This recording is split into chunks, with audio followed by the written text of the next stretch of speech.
Hello ladies and gentlemen, Nick here and welcome to another Blu-ray unboxing video. Fun fact, I actually started unboxing and doing this video. There was a bit more tape on the back here that I've cut and done, but then I realised I had my address and stuff showing, so I had to stop, scribble it out, and I'm starting again. So I'll have to remember to delete that other piece of footage because I don't want that shown. So yeah. A new Blu-ray unboxing for, this time, another anime series akin to Lupin the Third Part 6 and My Next Life as a Villainess, All Routes Lead to Doom, Season 1. If you think that title's long, you should see what Season 2's title is. The date is Saturday the 23rd of November 2024 at 2:21 PM. So it is Doctor Who's 61st anniversary. Woo! Though on the Doctor Who front, not much news has been announced for the anniversary as of yet, since I last checked, apart from Big Finish's next Third Doctor box set, which will be out next year, and some toy announcements from B&M, which I work at now, for the next History of the Daleks set and Friends and Foes of the Doctor coming out next month. But besides that, very little has actually been announced for Doctor Who Day. If we're going to get the next collection box set announcement, then they'll probably come later in the week, usually Wednesday. That happened for Season 8 in 2021 when they announced it, I believe the 23rd of November was it? So Saturday last year. Last year it was a Thursday. It's Saturday this year because of a leap year. I think it was Tuesday in 2021, and I think they announced the Season 8 collection set the next day on the 22nd. And on the in 2022, I think they announced the Season 9 one might have been on that day, or on the Friday at least. So they've been pretty good with that. Season 15 didn't get announced until the end of January, so it's not entirely implausible we may or may not get an announcement for the next collection set or for the next animation. There is also the watch-along for Doctor Who episodes Boom from the latest season, but me and my friend Ollie Pajak, aka Pajak's Perspective, will be going to see Goldfinger at the BFI tonight. The third of its 60th anniversary screens and the fifth of its screenings of the entire year, because it had two early in the year as part of the John Barry season, with Young Twice and On Her Majesty's Secret Service also getting two each, and me and Ollie seeing the second of the latter film's screenings in March. So yeah, despite being a Doctor Who day, not much announcements as of yet, or if there is any updates, I'll see them later. I might even add in, at this point in the video, if there was any other announcements between then and the editing of this video. So, and go. Thank you, me and editing. So, despite it being Doctor Who Day, me and my friend are going to see Goldfinger, and this video is about an anime series. Which anime series? It's called TONIKAWA Fly Me to the Moon. And what is that series about? Well, we'll get into that as we get into the box, as we go through the unboxing process. So I've already cut a bit of sellotape from the sides and was about to open it when I realised I hadn't done that. So let's open this box set and get to the series TONIKAWA Fly Me to the Moon. Now, as I do that, I want to make an amendment to an earlier statement about the standard and limited edition sets from all the anime that I made about My Next Life and Lupin the Third Part 6, was that all the anime seemed to only be releasing the limited edition sets, and standard edition sets were being sent out to other shops and online retailers, H&V for instance counting as both. They seem to be only doing the standard editions, and the main website seems to be only doing the limited editions, despite in the past doing both editions, and also other retailers also doing both editions in the past. As of late, that is the case. They are still doing standard editions with the limited edition sets, and Lupin the Third Part 6 and My Next Life Season 1 have got their standard editions up on all the anime websites. However, limited editions, other than maybe eBay and other second-hand sites, seem to be exclusively on the All the Anime website. So it's going to be from there that I got both these editions of this release, even though I could have waited to get the standard edition about nowish. from another retailer. My nearest HMV, which is in a town about 10-ish miles away from here, because my town doesn't have one, to a town about 10 miles away to the south. So, I mean, I could have easily got it there or on an online retailer, or if it was HMV, so it could have been either. But it does mean that I do get both releases delivered together at the same time. So, if we open up the package, and there we go. So yeah, both releases are in here.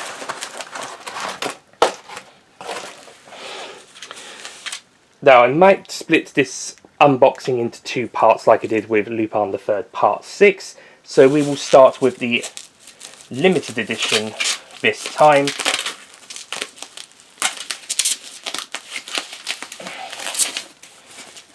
That is the standard edition, and receipt, standard edition, and the limited edition. We will start with this. The reason I actually picked up this series was the cover art.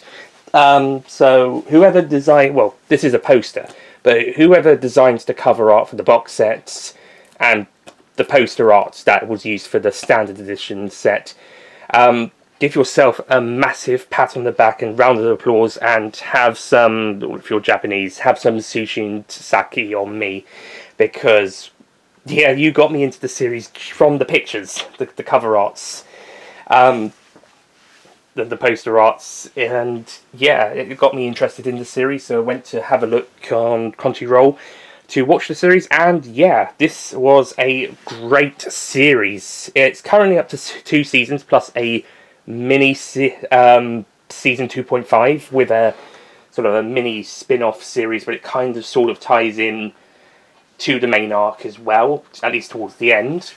So, plus there's also 2 OVAs that kind of serve as, well, in the case of the season 1 OVA, it's sort of an epilogue to the season, and then season 2 is the prologue, or at least an episode 0. So yeah, it's quite interesting. It's quite a good series. The series is about a young man named Nasa, this gentleman here. Initially, he's a really smart guy, teenager. He's 18 in the main series, but when he meets the lead female character, it was about 16. So, for 15 or 16, but anyway, he's quite a smart chap, but he has the embarrassing name of NASA after being named after the American Space Company. But he's doing really well in school and has plans for the future. However, one day he sees a young woman, that's this lovely lady here, whose name escapes me. Let me check her name. Okay, her name's Tatsuka. I probably butchered this pronunciation. But basically, he sees her, and like any teenager, he pretty much falls in love with her at first sight. Love at first sight, that old cliche. However, he accidentally gets hit by a truck when trying to cross the road to go and meet her. Blinded by love and beauty and whatever, he doesn't really pay attention to where he's crossing. But she manages to save him, and he proposes to her because, well, again, love at first sight, basically. And he wants her to be his girlfriend. She actually suggests that they get married at some point, but in the future, and then disappears from his life. And then a few years later, when she's 16, he's 18, she turns up at his door and basically ready to become his wife. By the way, legal marital laws in Japan are different to that of the UK or the US. In the UK, for example, 16 is the age with parental/guardian consent, and 18 the legal adult age without it. So, say if this series took place in the UK, they would need parental permission, or at least she would, or they'd have to wait another 2 years till she was 18. I mean, they technically don't have the actual wedding ceremony. I mean, these posters, the pictures of her in a wedding dress at the church, and I've just seen a picture of the manga as well, the light novel series. They're kind of misleading because they don't actually have a proper church wedding ever in season 1 or season 2. So it's actually quite misleading. So that's actually one of my disappointing factors of the series, is the pictures, the artwork, the posters of this couple, this beautiful girl in a wedding dress marrying this pretty nice guy, Actually, he is, unlike some other series, NASA is actually a pretty nice guy. He's one of the best male protagonists I've seen in an anime for quite some time. Well, I say some time. I haven't seen a lot, but from the ones I've seen, he's probably the nicest male protagonist, or one of them at the very least. Definitely in terms of lead character.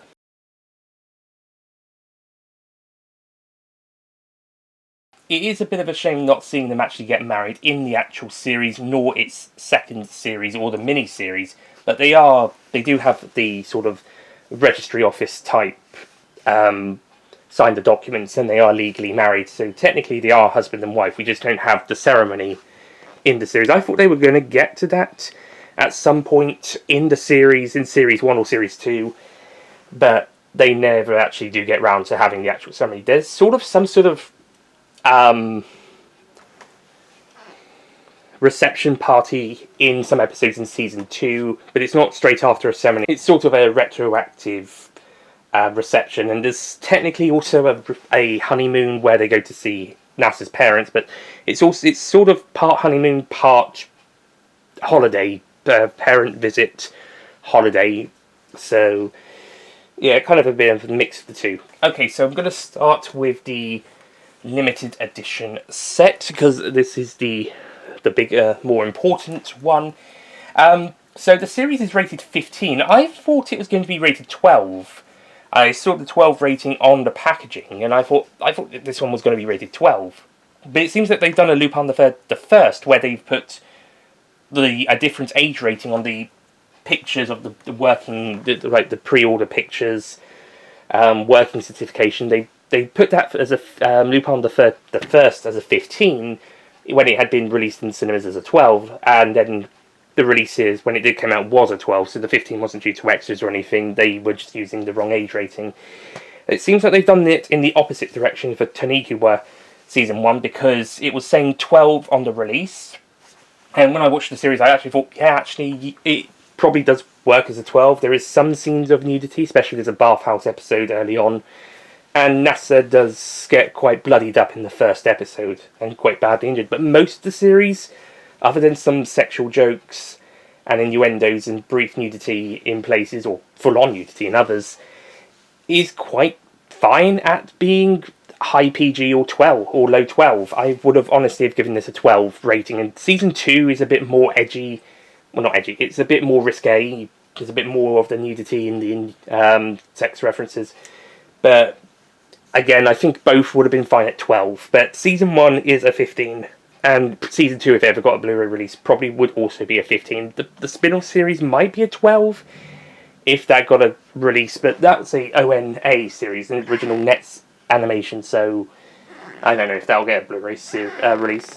Lupin Zero was an ONA, and that, I believe, did get a Blu-ray in Japan, but I don't know if it's gotten it in the US, and definitely hasn't got it yet in the UK, although that being said, Part 6 only just got released earlier this year, and Zero was at the end of 2022, so maybe next year, if it does.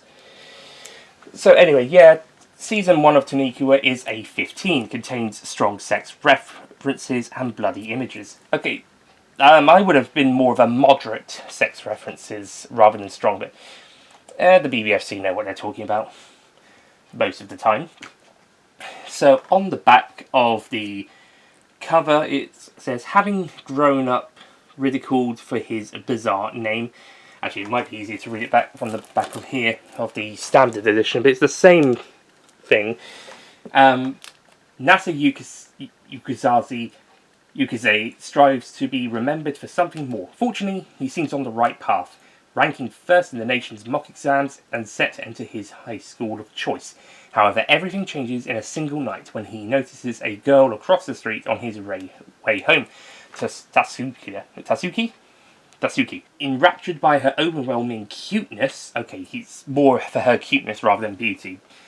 It's love at first sight for NASA, but in his infatuated daze, he fails to notice the approaching danger speeding down the road as he finds himself at death's door. In other words, he's hit by a truck and he almost dies, but he is saved. Barely Barely alive thanks to the girl's intervention, Nasa masters the courage to confess his love for her, fearing she might otherwise vanish from his life. She accepts his proposal on the one condition, marriage, to which Nasa gladly accepts before passing out from his injuries. Upon waking, however, the girl is nowhere to be found. After recovering from his injuries, Nasa tosses his previous ambitions aside and dedicates his life to finding the girl that captured his heart. Yet several years pass to no avail, but one night, when an unexpected visitor comes knocking on his door, Nasa finds himself facing a woman that would forever change his world, his wife. Which is basically the sum up of episode 1. And basically hijinks go from there. With the aforementioned of them getting married officially and going to meet his parents later in the series, but no actual ceremony. And then season 2 has the retroactive reception. We also have quite a few pictures on the back. So we've got Nasa and his wife Tatsuki, both at the top and also down here at the bottom. But we've also got quite a few other colourful characters shown throughout the series. For instance, Nasa is friends with girls who run a bathhouse because he lives in a one-bedroom apartment flat thing that does not have an actual bathroom. So he uses the local bathhouse run by one of his friends and her sister and mother. This being the friend, that being the younger sister. And yes, this sister does not let her opinion stay quiet. She's quite vocal. But she's also fairly wise for her age. We've also got Tatsuki's adoptive sister and her 2 maids. And there's a few more pictures of the couple being cute together or individually. Bonus features includes the collector's slipcase for the collector's edition. Oh, there's no extras on the standard edition actually. 18-page bonus manga poster. So no bonus features in the box set. The limited edition just has the poster and the collector's edition slipcase. Well, that's a shame. I am aware, however, that it includes 13 episodes, it's a 12-episode series, and it includes the first of the OVAs. So the series aired in 2020, with the first OVA in 2021.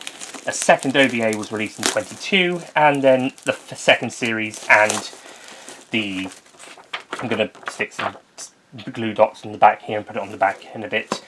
And the spin-off series were in 2023. As of yet, there is no third season confirmed, nor a third OVA. And there we go. That's the plastic off and the 15 sticker on the box. There's the spine. There's the back, which has the same cover as the standard edition. Not sure what this going to be on that then. And then we have the bottom, Blu-ray, and legal stuff, and then the top with all the anime and Crunchyroll logos. TONIKAWA, Fly Me Over the Moon for You. Sometimes it's Fly Me to the Moon, but here it's Over the Moon for You. Season 1 Collector's Edition. And same on the spine. So let's open up the inside. Oh, that's the inside of the box. So, inside, so here seems to be some booklets. So we do get booklets with this collector's edition set. That seems to be the front cover of the inside case, which seems to be a similar size to the standard edition, maybe slightly bigger. Which is interesting in that they didn't go for putting the standard edition inside the limited edition case. But actually, I suppose that means they go the extra mile then by having a special exclusive cover. Maybe slightly bigger case for this. So that's the cute couple, Nasa and Tatsuka. And there they are again outside. Tatsuka is actually my favourite character of the series, although that younger bathhouse girl is also a fan favourite. Well, fan favourite in my case. And then here's the inside. So it looks like it's just a pattern on the inside. Disc 1 with Tatsuka in her wedding dress from the promotional pictures and maybe some fantasy sequences. With a pink disc, lining around the disc to symbolise female. The disc is rated 15. And then on the other side, also rated 15, is Nasuka with a blue ring around him. And it looks like it's, again, symbolising the wedding ceremony, which never happened in the actual series. It's either a fantasy sequence, he does fantasize of them getting married, but in terms of what actually does really happen to them realistically, they only just sign some paper at a registry office type courthouse place, and then that's it. They get some rings to place on each other's fingers to confirm their marriage, but in terms of the actual marriage ceremony, outside of maybe fantasy scenes, dreams, etc., it's mostly for the promotion. So false advertising, but it got me into the series, so I can't really complain. So yeah, these are really nice pieces of art, and I expect this will be the same artwork for disc 2 as well. Not disc 2, for the standard edition. And then that's the inside of the case. Now, most people put the first disc up front and the second disc behind, and that's usually how they come manufacturingly. But I do, the first disc is actually behind the second disc, or in the second disc is behind the third is behind the fourth, etc. So the higher numbered ones up are actually nearer to the front than rather than the lower numbered ones. That's me though. You can do it however you want. I don't know why I do that, it just feels natural. So yeah, that's a very nice limited edition release. But we also got the booklet and the poster as well. I think this is the poster. So opening up the poster, it is the couple underneath a moon and the starry night. Now, oh, can't see, there we go. Now, Tasuka does have a very strong connection with the moon, as it's implied she has something to do with the Princess Kuliga, I believe that's the name, legend about a woman in the moon. So there's strong hints towards that, and Tasuka is a very mysterious character who hopefully we will learn more about as the series goes on. But yeah, it's a nice picture. I mean, I would have probably think one of the other promotional pictures for the series might have been a bit better for the official release, but it's still good. And then we have a booklet. There's the lovely Tasuka on the back in a hat in a drawing. Oh, it's manga. Oh, it's like a manga. Ah, okay, so that's interesting. I'll have to look at that properly later, but this seems to be like a bonus story or an imprint version of a scene of the story.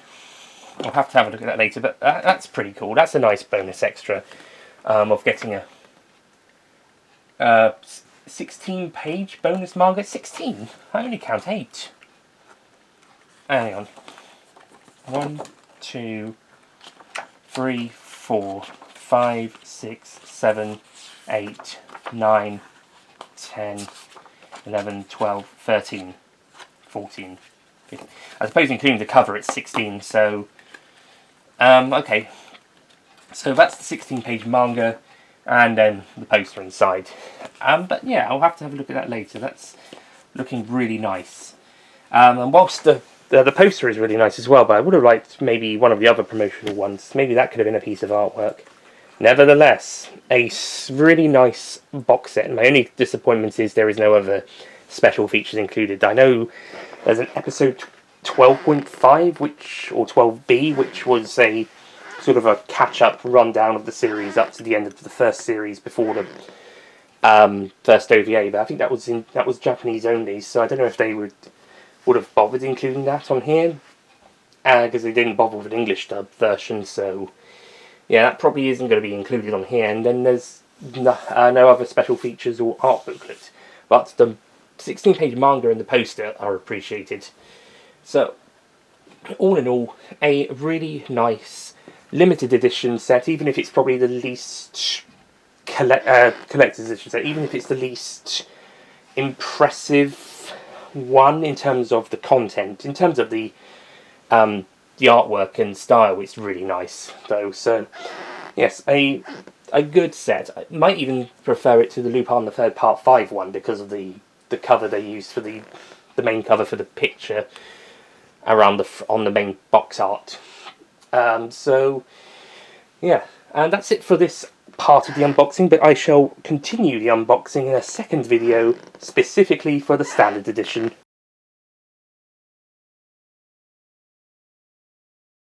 Welcome to the second part of my TONIKAWA Fly Me to the Moon unboxing, Blu-ray unboxing of the anime series TONIKAWA Fly Me to the Moon, Season 1.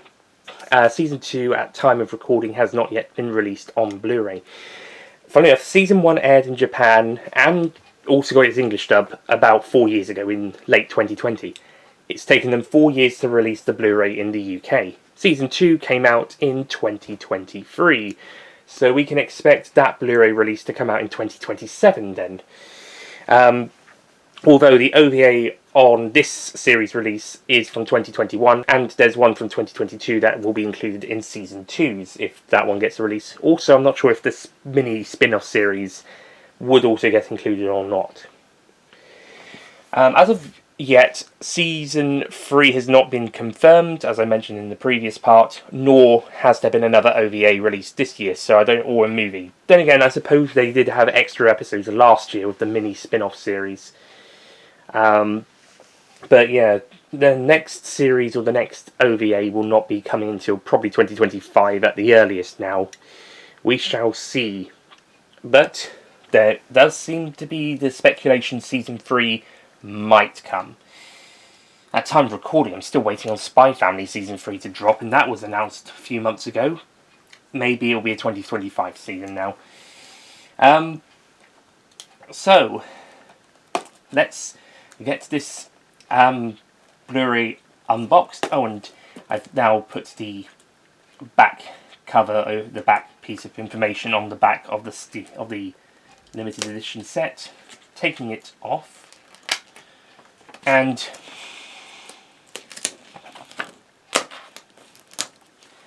the standard edition's cover is, as mentioned, the same one as what's on the back of the limited edition set, which is one of the main posters for the series. Another one of the main posters isn't used here. Maybe it'll be on the front cover, the alternative front cover inside.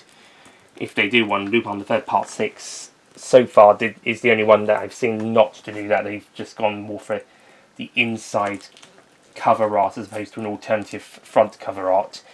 Something similar to the inside of the limited edition sets, as opposed to what the other releases do normally. So, without further ado, opening up the standard edition set.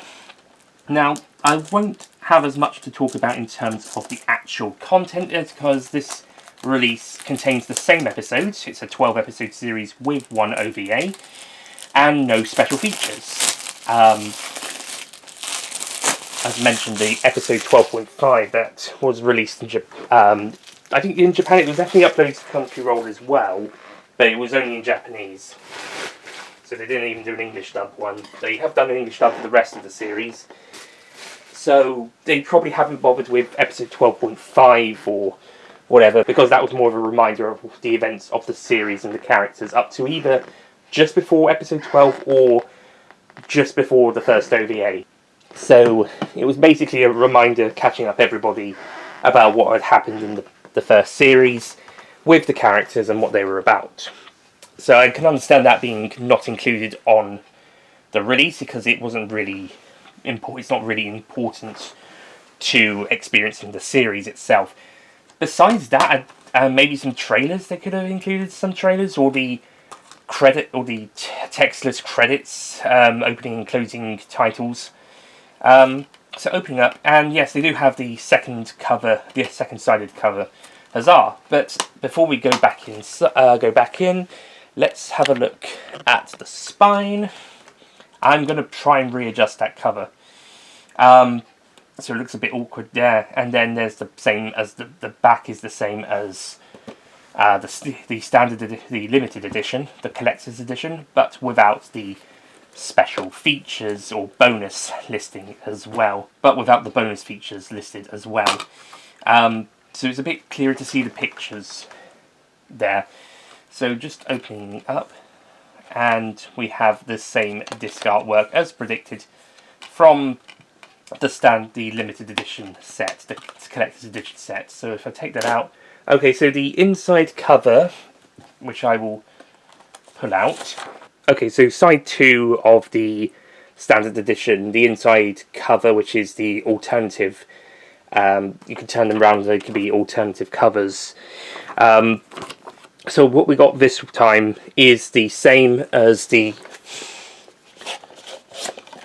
front cover of the collector's edition inside case, and then the back is the same. So yeah, I was expecting the other poster, the one where they're holding they are kind of positions differently. They're holding hands, but they look like they're jumping or flying through.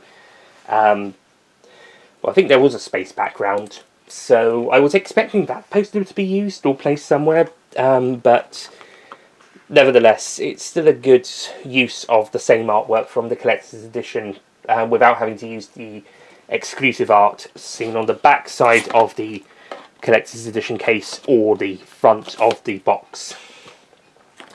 I'll adjust it into the case so we can see what it's like.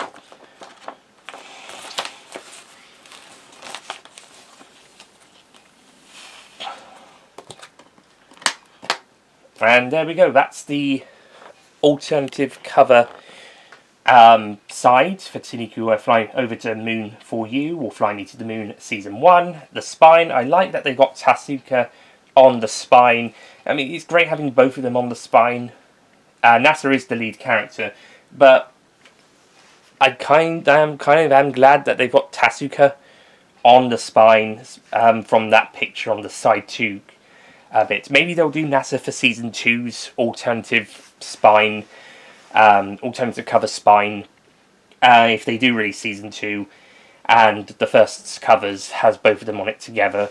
Maybe that poster art I was talking about might be the cover for Season 2, but we will see. But yeah, it's a good picture. They're cute together. And then the back is the same. 15 contains strong sex references and bloody images. Bloody images mostly in the first episode. Again, I think the sex references are actually fairly moderate, maybe on the higher end of moderate, but again, I thought the series would have been fine with a 12 rating, at least for Season 1. Season 2 could have maybe pushed into 15 territory, and I expect it will be rated 15. And this is how side 1, the main side, looks inside the case. Before I swap them back over, let's see how they look with the 2 discs back in spot. Yes, looking very good, very nice. Again, disc 1 has Tatsuka in her wedding dress in the wedding fantasy / promotional images, being given her wedding ring and the pink circle around the side of the disc. Disc 1 rated 15.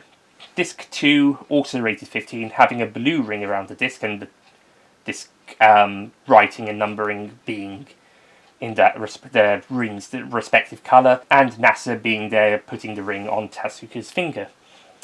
Very nice.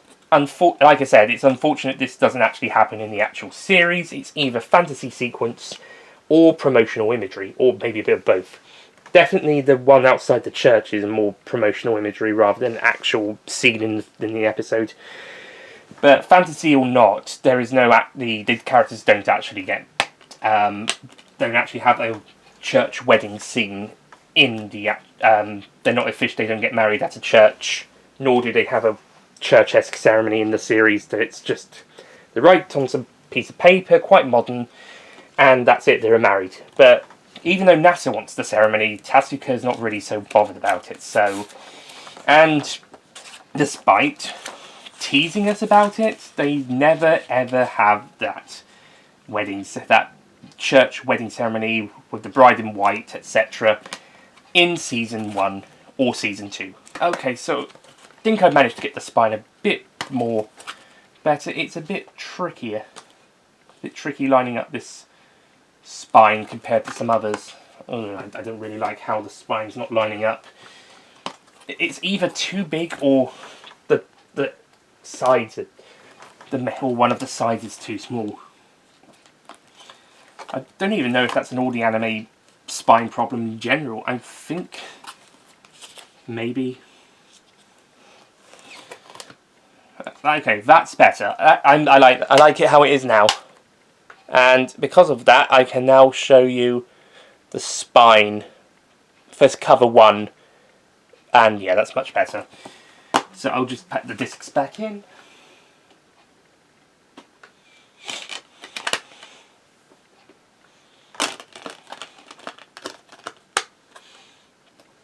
So yeah, this was a great series. I should give it another watch because all 13 episodes were really good. There were some that were stronger than others, and I think the bathhouse episodes, outside of obviously the male gaze aspects of it, is still quite a bit of a funny episode. And seeing the two characters, the two lead characters, get navigating married life together at young ages is quite interesting. In the arc where they go to visit Nasa's parents whilst doing a bit of a honeymoon trip on the way, whilst Tatsuka's half adoptive sister and her maids are trying to interfere. Some interesting stuff around with those characters as well. Actually, that's another favourite character. The blue-haired maid. This one, I believe her name's Charlotte. She is a ditzy character, and the English dub definitely gives her that type of a voice. But she's so funny, so cute, and quite likeable. There's even one bit, I don't know if it's this season or in season 2, where it's implied that she suggests having a relationship with her colleague, who is a more tightly clothed character. Oh yeah, Charlotte also likes to start either undress or show a bit of skin from time to time. Usually when she's thinking she's trying to be helpful, the situation requires it. Whilst her colleague is a bit more tightly clothed, she's a bit more tight. Not so much more like more straightforward. You could say she's the straight character to Charlotte's antics.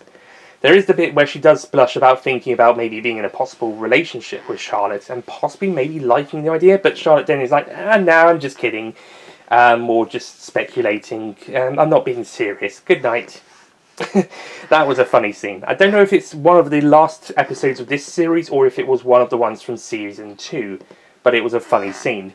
Season 2, I believe, had stronger storylines, but I was kind of getting like, okay, so what about the overall storyline, the overall arc, what's going on with Tatsuka? And unfortunately, we don't really find too much more about her as the season goes along. There's still bits and pieces hinted at, but the main thing that's hinted to her is actually at the end of the 4th episode of the web mini-series, the ONA, where when Nasa takes up a job as a teacher at a all-girls school, and by request of a former teacher at his old school, and the ending of the 4th episode goes more into the main series arc, and sort of gives us more teasers of what could be coming later down the line. So really, the thing that has the most hints at what's to come is actually in the spin-off series, which is supposed to be focusing on something a little bit different, but then it diverts back to the main arc towards the end,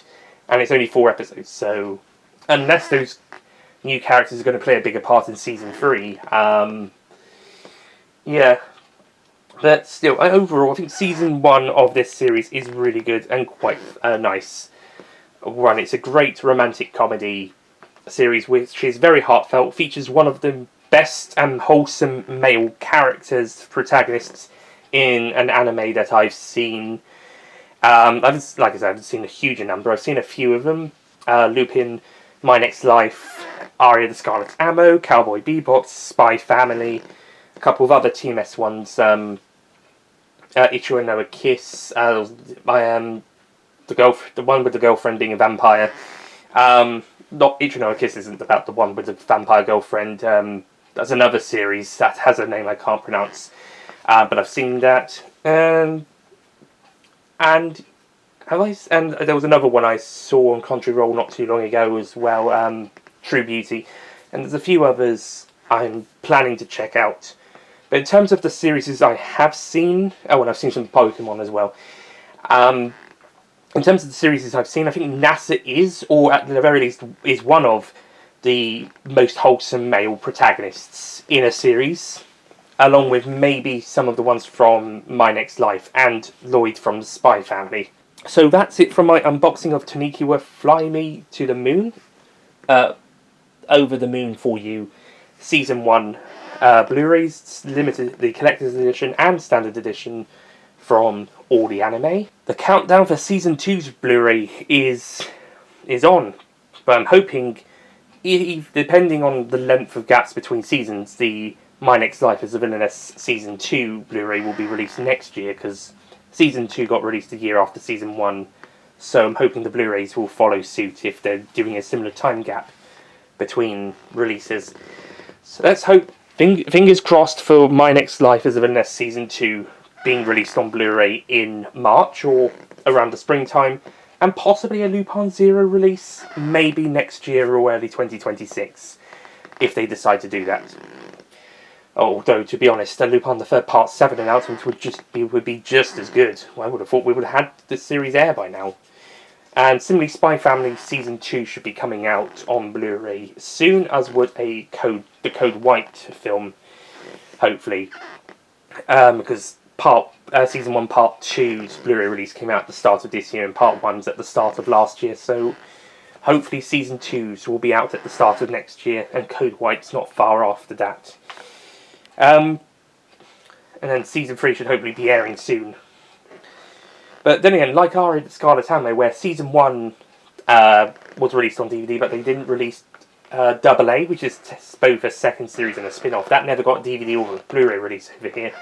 So we'll see how it goes, but that was Manga Entertainment releasing that DVD, and this is all the anime, or Crunchyroll's in-house releases for Spy Family. But anyway, to wrap it up, this is a really fun series, and I do recommend you check it out. It's quite funny, even if the mystery surrounding Tasuka can get a bit frustrating at times, because they're not doing much with the reveals and the arc, and they're just hinting. But again, we'll have to wait till Season 3 or later to find out. It's still an ongoing arc in the manga, so yeah, we'll just have to wait and see what they do in Season 3 when they do that, if they do a Season 3. I'm pretty sure they will, because the series has been well received in Japan, so I'm sure it will get a third season at some point, even if it takes another 3 years. So 2026 then. Well, if they can get an OVA in 25 out and say that they had extra episodes in 23 to make up for 24 not having anything, then yeah, fine, whatever. Right, so I shall stop waffling on now, because I'm running out of time. Thank you for watching, and I'll see you guys next time. Goodbye. Don't forget to click below to subscribe to the Nicholas Payne YouTube channel.